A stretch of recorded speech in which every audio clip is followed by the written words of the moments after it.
একদিন টুনি বাজার থেকে টিঙ্কুর জন্য খেলনা নিয়ে আসে। খেলনাগুলো টিঙ্কুকে দিয়ে নিয়ে এসে আবার কাজে চলে যায়। কিছুক্ষণ পরেই টিঙ্কুর সৎ বাবা সেখানে এসে উপস্থিত হয় এবং টিঙ্কুকে বলে, কিরে খেলনা নিয়ে গড়ো খেলছিস যে, দাঁড়া তোর খেলা বার করছি। এরপর ঠেঙা নিয়ে প্রচন্ড মারতে থাকে। টিঙ্কু মারের আঘাতে সেখানেই ছটফট করতে করতে মারা যায়। কিছুক্ষণ পরে টুনি এসে টিঙ্কুকে বলে, আরে তোমার বাচ্চাকে কে মেরে দিল? আরে টুনি, তোমার বাচ্চাকে একটা ডাইনি এসে মেরে দিয়ে চলে গেছে। আর তখনই টিঙ্কুর মরা আত্মা সেখান থেকে বার হয় এবং বলে, মা মা আমাকে ডাইনি মেরেনি, আমার সৎ বাবা আমাকে মেরে ফেলেছে। আমি আবার তোমার কাছে ফিরে আসবো যদি তোমার বন্ধুরা সবাই চ্যানেলটা সাবস্ক্রাইব করে ভিডিওটিতে লাইক দিয়ে দেয়। একদিন টুনি কাঁদতে কাঁদতে তার শিয়াল বন্ধুর কাছে যায় এবং তাকে গিয়ে বলে, আরে শিয়াল বন্ধু, আমি আমার ছেলে টিঙ্কুকে খুঁজে পাচ্ছি না, আমার খুব চিন্তা হচ্ছে, তুমি একটু খুঁজে দাও না। তখন শিয়াল বন্ধু জঙ্গলের ভিতরে টিঙ্কুকে খুঁজতে চলে যায়। শুধু যাওয়ার পর দেখতে পায় টিঙ্কু টেঙ্গের সঙ্গে নাচ গান করছে।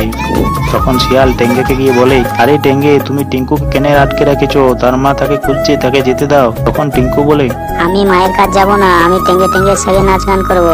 ঠিক সেই সময় টুনি সেখানে এসে হাজির হয়। তখন টিঙ্কু টুনিকে বলে, মা মা আমি তোমার কাছে তখনই ফিরে যাব যদি তোমার বন্ধুরা সবাই চ্যানেলটা সাবস্ক্রাইব করে ভিডিওটিতে লাইক দিয়ে দেয়। এখন প্রচন্ড গরম পড়েছে, তাই টুনা বাজার থেকে দুটি ফ্রুটি কিনে নিয়ে আসে। একটি দেয় টিঙ্কুকে আর একটি দেয় পিঙ্কুকে। তারপর সে কাজে চলে যায়। কিছুক্ষণ পরে টিঙ্কুর সৎমা সেখানে এসে হাজির হয় এবং টিঙ্কুর কাছ থেকে ফ্রুটিটি কিনে নিয়ে পিঙ্কুকে দিয়ে দেয়।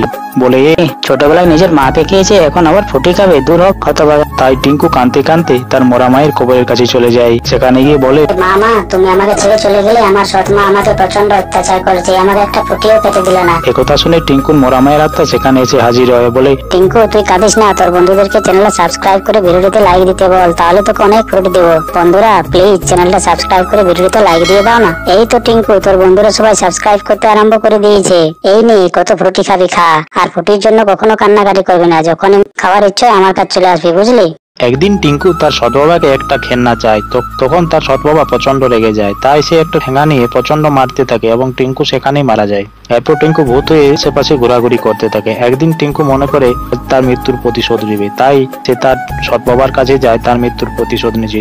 গিয়ে দেখে যে তার সৎবাবা তার মাকেও মারতে মারতে সেখানেই মেরে ফেলেছে। তখন টিঙ্কু রেগে আগুন হয়ে যায়। বলে, বাবা তুমি আমাকেও মেরে ফেলেছো আর মাকেও মেরে ফেললে, আজ তো তোমাকে আমি ছাড়বো না। তখন টিঙ্কুর সৎবাবা কাঁদতে কাঁদতে বলে, আরে টিঙ্কু, আমার ভুল হয়ে গেছে, আমাকে ছেড়ে দে। তুই তোর মা আবার ফিরে আসবি যদি তোর বন্ধুরা সবাই চ্যানেলটা সাবস্ক্রাইব করে ভিডিওতে লাইক দিয়ে দেয়। একদিন টিঙ্কু তার মাকে বলে, মা আমি ওই দানব বন্ধুর সঙ্গে খেলা করবো, সেই দানব বন্ধু খুবই ভালো, আমাকে কিচ্ছু করবে না। ঠিক আছে টিঙ্কু, যা তুই খেলা করগে। তারপর টিঙ্কু চলে যায় সেই দানবটির সঙ্গে খেলা করতে। কিন্তু টিঙ্কু একটু বুঝতে পারে না দানবটি তার সঙ্গে বন্ধুত্ব পাতিয়েছে তাকে তার সাথে খেলার জন্য নয়, তাকে খাবার জন্য। কিছুক্ষণ খেলার পর দানবটি তার জাদুর শক্তি দিয়ে টিঙ্কুকে সেখানে মেরে ফেলে এবং কচকচ করে খেয়ে ফেলে। তারপর দানবটি টুনির কাছে গিয়ে বলে, টুনি তোর ছেলে তো মারা গেছে, তুই তোর ছেলেকে আবার ফিরে পাবি যদি তোর বন্ধুরা সবাই চ্যানেলটা সাবস্ক্রাইব করে ভিডিওতে লাইক দিয়ে দেয়।